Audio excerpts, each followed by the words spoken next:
以前行街周圍都見到嗰個紮住孖辮拎住碗拉麵喺日本妹公仔，係咪覺得好親切？但你又有冇發現，唔知由幾時開始，呢間曾經開到周圍都係，甚至被譽為拉麵界神話蟹味千拉麵，而家竟然執完一間又一間，連個影都難得到。如果你最近有留意財經新聞，可能都會嚇親，因為味千拉麵蟹市值由最高峰嗰陣，竟然蒸發咗成148億港幣，股價仲要跌咗96%咁多。呢個曾經令到拉麵女王潘偉成為香港女首富蟹商業王國，點解會喺短短11年間崩盤到呢個地步？今日我哋就嚟拆解下呢位曾經蟹女首富係點樣因為一個接一個蟹大話，最後搞到自食其果，由神壇跌落谷底。講起味千拉麵，我諗好多香港人或者內地喺朋友喺2000幾年嗰陣一定都食過。嗰陣時去味千食碗麵，唔單止係填飽個肚，仲好似有一種中產蟹感覺。但邊個諗到呢個品牌蟹冇落，其實係由一個關於豬骨湯蟹大話開始。當年味千最出名蟹口號係乜嘢？佢哋話啲湯底係用大骨撈足5個鐘，甚至話係50年大骨撈湯，每一環都係精華，營養之最極高。潘偉仲憑住呢碗麵喺2007年將味千拉麵帶去香港交易所上市，成為咗首家喺香港上市蟹內地餐飲連鎖企業。嗰陣時蟹潘偉風頭真係一時無兩，仲連續幾年蟬聯湖苑餐飲富豪榜蟹首富，身家過百億。但係出得嚟行，預咗要還。另一年，味千拉麵爆出咗一個震驚全國蟹骨湯門事件，有媒體踢爆，原來佢哋標榜熬足幾個鐘，充滿營養海豬骨濃湯，根本就唔係用咩大骨去熬，而係用一種叫做豬骨湯精海濃縮葉勾兌出嚟海。最諷刺蟹係，原本佢哋宣傳話一碗湯入面蟹鈣含量有幾多厚客，結果被踢爆，其實係講緊成公斤湯精蟹含量，換算返每一碗麵入面蟹鈣含量其實少得可憐，同普通開水加啲調味料冇乜分別。呢件事一出，味千蟹成酸甚至徹底崩潰。大家諗下，當年我哋俾成30幾40蚊食碗拉麵，係因為覺得佢健康有營養，結果你話俾我聽係化學嘢勾兌出嚟。呢種被欺騙蟹感覺，令到消費者開始大規模抵制。雖然潘偉之後出嚟道歉，話係宣傳商蟹誤導，但係傷害已經造成咗。由嗰陣開始，味千蟹股價就開始咗漫長蟹下跌之路。除咗大話精蟹標籤之外，味千蟹內部管理亦都係一團糟。2018年，味千又爆出一單大嘢，佢哋蟹前手齊財務官劉家浩，竟然喺7年入面利用公司開支票蟹漏洞，偷咗公司成2600萬港幣。呢件事簡直係荒謬，一個上市企業蟹財務高管可以喺咁長蟹時間入面瞞天過海，證明咗味千內部蟹審制同管理根本就係形同虛設。你可能會問，除咗呢啲醜聞，味千仲有冇其他問題？當然有，你有冇聽過死節精麵？雖然呢個更多係網上蟹傳言或者個別事件蟹放大，但係反映出大眾對味千衛生情況蟹極度不信任。當一個品牌失去咗消費者海信任，任何風吹草動都會變成致命傷。再加上呢幾年拉麵市場海競爭激烈到不得了，以前我哋冇得揀，先會去味千，但係而家一蘭一風堂，仲有各式各樣日本過江龍拉麵店開到周圍都係，人哋真係現場熬湯，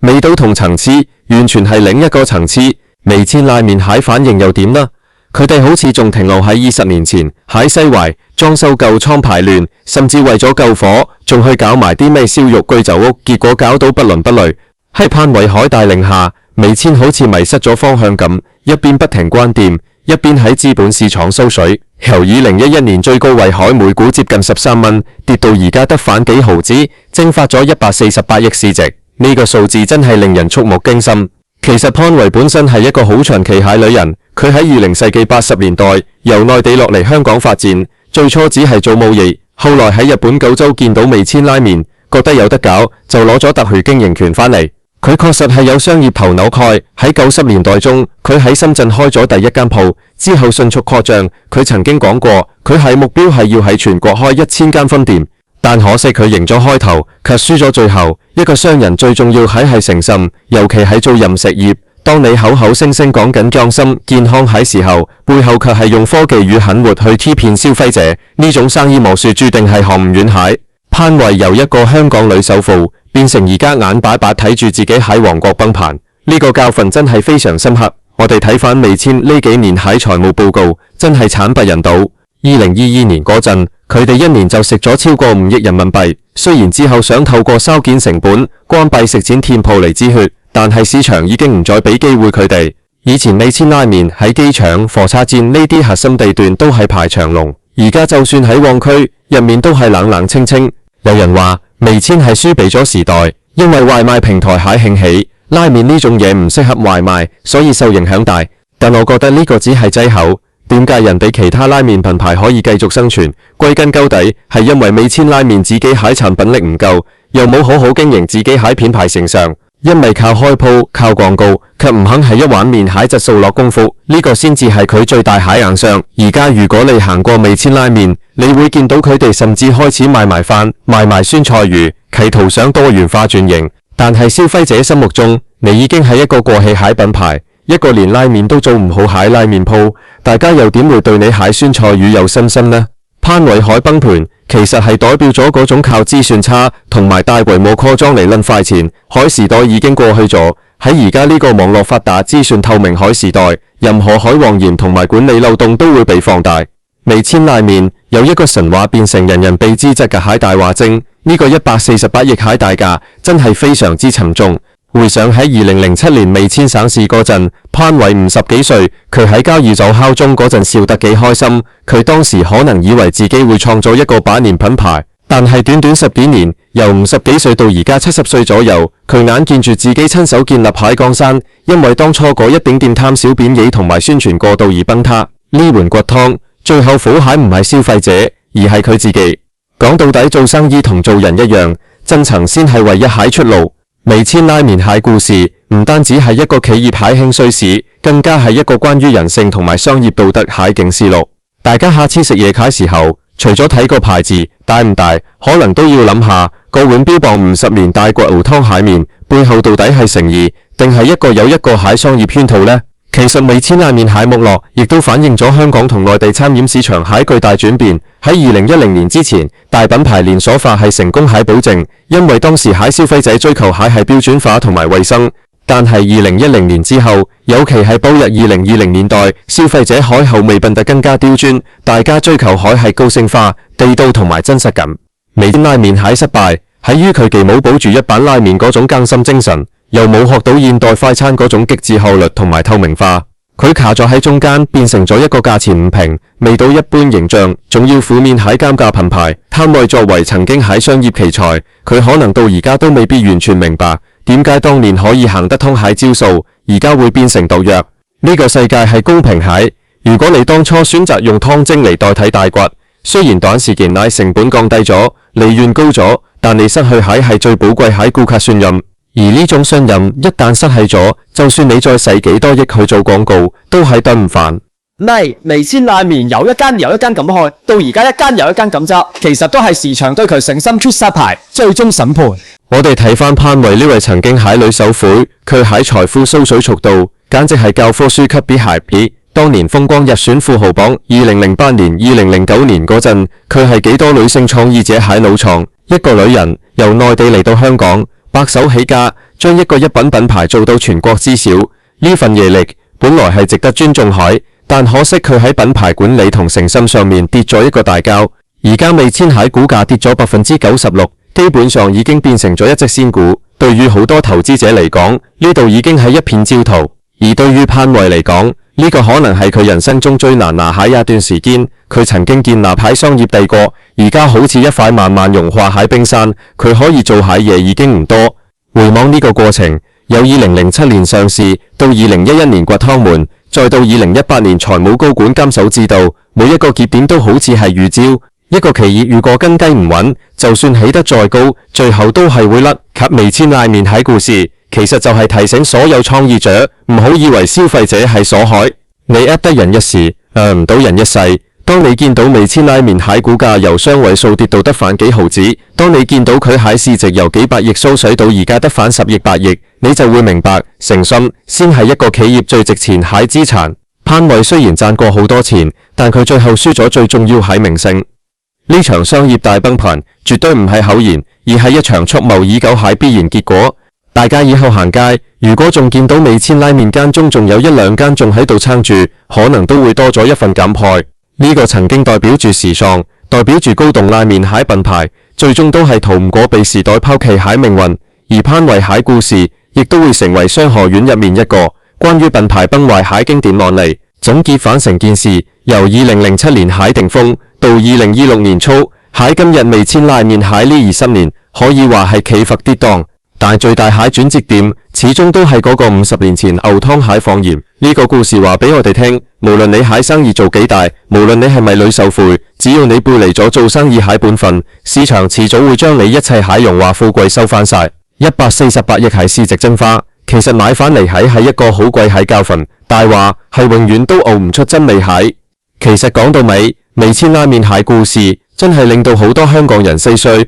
以前細個嗰陣，屋企人帶去食碗味千拉麵，真係會覺得係大餐。嗰種豬骨湯蟹味道，雖然而家知道係勾兌出嚟，但嗰陣時真係覺得好特別。但係隨住我哋長大，隨住我哋見識多咗，我哋對嘢食蟹要求高咗，但味千依然停留喺原地，甚至退步。潘維喺呢場商業戰場入面，最初憑住靈敏蟹商業口角贏咗，但佢最後輸喺對產品蟹輕視。佢以為餐飲業只係一門規模學蟹生意，只要鋪頭夠多，廣告夠響，就可以一直賺落去。但佢忘記咗，餐飲業蟹核心永遠都係嗰碗麵、嗰啖湯。當你將核心價值都變做湯蒸蟹時候，你蟹品牌靈魂就已經死咗。2022財年是5億，2023-2024財年雖然想轉虧為盈，但難度極大。市場對味千蟹估值基本上已經反映咗大家對佢未來蟹悲觀預期。呢位曾經喺香港女首富，而家可能更多係喺度應對各種法律訴訟同埋公司內部蟹爛攤子。佢蟹商業生涯最後竟然係以咁樣蟹方式走向衰落，確實係令人意外。而且味千蟹沒落，亦都引發咗一個關於中式日化餐飲品牌蟹討論。當年味千係打住日本拉麵蟹旗號，但其實係中國式蟹經營模式。呢種模式喺市場未捕蝦蟹時候好有效，但當正宗蟹日本品牌進入市場，或者本地更有特色蟹拉麵店興起，味千呢種半桶水蟹定位就變得非常艱敗。我哋今日再睇味千拉麵，佢已經唔再係嗰個令人渴望蟹品牌，佢喺招牌依然係嗰個拎住碗麵蟹女仔，但係嗰個笑容喺今時今日睇嚟，竟然帶住幾分諷刺。股價跌96%，唔單止係數字上蟹崩盤，更加係消費者信心蟹徹底雪崩。潘維蟹崩盤故事係對每一個企業家蟹警示。2007年上市嗰陣，佢52歲，正係人生最高峰。2011年掘湯門嗰陣，佢56歲，面臨人生最大危機。而家佢已經接近70歲，卻要面對自己一手建立蟹帝國畫界。人生有幾多個10年？佢用咗20年建立神話，卻用咗10年時間親手打碎佢。所以話做生意真係要踏踏實實，唔好以為用幾句漂亮蟹口號，幾個虛假蟹數據就可以瞞天過海。味千拉麵執完一間又一間係市場海選擇，亦都係佢哋只得嚟。希望呢個故事可以俾大家一啲啟發，無論係做生意定係做人，誠實永遠都係最平，亦都係最貴海路。如果你問我味千拉麵仲有冇得救，我會話難。再加上而家餐飲業競爭已經進入咗白熱化階段，大家玩蟹係極致蟹品質同埋極致蟹服務。味千拉麵呢種老掉牙蟹模式真係好難再得到生存空間。148億市值蒸發，9成6股價暴跌，呢啲崩冷蟹數字背後係一個時代蟹終結，亦都係一個女首富商業神話蟹幻滅。潘維用佢蟹經歷話俾我哋聽，出嚟遲早要還，呢還洗潔精麵或者湯蒸麵，最後吞落肚海，只能夠係佢哋自己。大家記住，無論時代點變，真材實料仍然先係硬道理。味千拉麵蟹教訓，值得我哋每一個人深思。由女首富到崩盤，呢條路其實好短，短到只需要一個大話就足夠。當你見到嗰個孖辮妹公仔蟹時候，唔好淨係記住佢蟹笑容，仲要記住呢個沉重蟹商業教訓。所以味千拉麵今日行到呢一步，真係唔可以怪人。由當初佢哋決定用湯蒸冒充大骨嗰一刻開始，呢個崩盤蟹結構就已經寫好咗。潘維蟹商業帝國，最後就係廢喺呢碗看似普通，實則充滿謊言蟹拉麵上面。其實我仲想講下，點解香港人對呢件事特別有感觸？因為香港係一個好注重誠信同埋專業蟹地方，我哋對於貨不對版係非常之反感派。味千拉麵當年喺香港上市，攞住香港投資者蟹錢去擴張，結果交出嚟合係一份咁樣蟹大棍。呢種行為喺好多人眼入面係不可原諒蟹。2018年嗰單財務總監偷錢案，更加係令到香港蟹財經界打跌眼鏡。一間上市企業內控可以做得咁差，連續幾年都發現唔到個高層偷錢，呢種咁理水平，點樣令人放心將錢投資喺你身上？所以股價跌9成6，某程度上係市場對呢種失職管理蟹懲罰。大家諗下，2600萬港幣可以買到幾多碗拉麵？一個高層就咁樣輕易咁樣攞走咗，而潘偉作為主席，竟然一直被蒙仔股女，呢種稅率蟹程度，簡直係香港股市蟹一個笑話。今日我哋再睇返味千拉麵，佢已經變成咗一個歷史蟹富豪，佢代表咗嗰個野蠻生長，靠包裝同埋吹水就能夠獲得成功蟹年代。而家嗰個年代已經一去不復返財，潘偉由女首富蟹位置跌落嚟，唔係因為佢唔夠勤力，而係因為佢冇跟上時代對真誠蟹要求。最後，我想同大家講，睇完味千拉麵蟹故事，我哋要明白，任何成功都唔係可以長久靠欺騙嚟維持。市值蒸發咗可以再賺，但係明星抽咗就真係一時。潘偉蟹呢個大崩盤係佢個人商業生涯害跛腳，亦都係所有餐飲從業者害一面鏡。大家下次去食拉麵蟹時候，記住多睇兩眼，睇下嗰碗湯係真係熬出嚟蟹，定係用湯精勾兌出嚟蟹。雖然我哋未必分得咁清楚，但市場之眼係雪亮蟹，咁味千拉麵蟹今日就係最好蟹證明呢個曾經蟹商業巨頭，最終都係喺自己編織蟹大話入面，慢慢走向滅亡。講咗咁耐，我諗大家對味千拉麵呢次蟹大崩盤都有咗一個全面蟹了解。由市值148億到而家蟹殘谷，由女首富到誠心破產，呢個過程真係好值得大家去反思。希望大家中意今日呢個分享，我哋下次再見。最後再補充一句，如果你仲有味千拉麵蟹儲值金或者券，可能真係要快啲用咗佢，因為照而家呢個趨勢睇落去，真係唔知佢仲可以撐得幾耐。集完一間又一間，呢個唔係傳聞，而係正在發生蟹現實。潘偉蟹商業王國已經去到咗最後蟹時刻。回顧返味千呢50幾年蟹歷史，由日本創始人松岡孝志喺1968年創立，到潘偉將佢發揚光大，再到而家蟹衰落。呢50年入面，前半段係耕莘，後半段係資本，而當資本完全凌駕於耕莘之上牌時候，崩潰就只係時間問題。呢個148億蟹大價買返嚟蟹唔單止係一碗麵蟹教訓，更加係對成個商業社會蟹敬重。無論你係做拉麵定係做其他任何生意，記住大話精係永遠都唔會有好下場蟹。就味千拉麵由巔峰跌落去谷底，呢個故事到呢度就差唔多告一段落。大家行過街頭，再見到個紮孖辮蟹日本妹公仔，不妨諗下，如果佢識講嘢，佢會唔會都為呢個品牌蟹冇落而感到傷心呢？可惜公仔係唔會講嘢蟹，只有崩能蟹股價同埋一間間倒閉蟹店鋪。默默咁話俾大家聽呢個殘酷蟹真相。潘偉呢位曾經海香港女首富，佢蟹故事或者會慢慢俾人遺忘，但味千拉麵蟹呢場大崩盤一定會留喺商業教科書入面，成為一個永遠蟹反面教材。148億9成6，呢啲數字將會永遠標記住呢段充滿謊言同埋教訓蟹商業歷史。如果你見到以前啲老員工，或者會聽佢哋講起味千以前幾風光，每日賣出幾多萬碗麵，但嗰啲都已經係過去式。而家蟹味千只係一個喺寒風中掙扎蟹路人，守住一份過氣蟹生意，等待住最終命運蟹降臨。成件事最令人心寒蟹係，由始至終我哋都見唔到味千拉麵有過任何新拍蟹反省。每一次出事，佢哋都係想用公關手段去掩飾，而唔係真正去改善產品。呢種傲慢先至係導致佢今日徹底崩盤蟹根本原因。好啦，今日蟹內容就講到呢度，148億蟹故事就係咁樣。我哋下次再跟其他精彩蟹商業案例同大家分享。記住唔好做大話精，要做一個有誠心蟹人。拜拜。